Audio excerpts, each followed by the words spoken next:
मुख्तसर सा मेरा एक शेर है, उसमें बताता हूँ कि जितनी चाबी भरी जनाब हाजी ने उतना ही कहा हमारी मेयर बाजी ने। ये जिस तरीके से एक स्कूल की बच्ची चिट्ठी लेकर एग्ज़ाम देती है, ये समझ लीजिए कि मेयर की कुर्सी एक चिट्ठी लेकर ही सब चीज़ें हो रही है। जितनी उनको गाइडलाइन, जितनी उनको हिदायत दी जा रही है, ये उतनी ही चीज़ों के ऊपर बात कर रहे हैं। खुद मुख्तार तरीके से एक काम नहीं कर सकते। आप वह एक रुख पर बात कर रहे हो, नवी है ना, तजुर्बेकार भी तो हो सकती ना, इस तरफ आपका ध्यान क्यों नहीं है?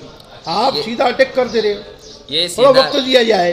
तो इसीलिए तो अभी वक्त दिए जा रहे हैं कि अब रमज़ान तक के हम खामोश थे, अब रमज़ान बाद देखेंगे कि ये गाँव के हक में क्या काम कर रहे हैं। जो प्रशासक राज के काम काज है, जिन काम को प्रशासक ने मंजूरी दी, जिन काम का ऑर्डर, वर्क ऑर्डर प्रशासक राज ने किया, अब उन कामों का सेहरा लेकर खूबसूरत बच्चे के सर पर हाथ रखना ये मुझे मुनासिब नहीं लगता। आप कुछ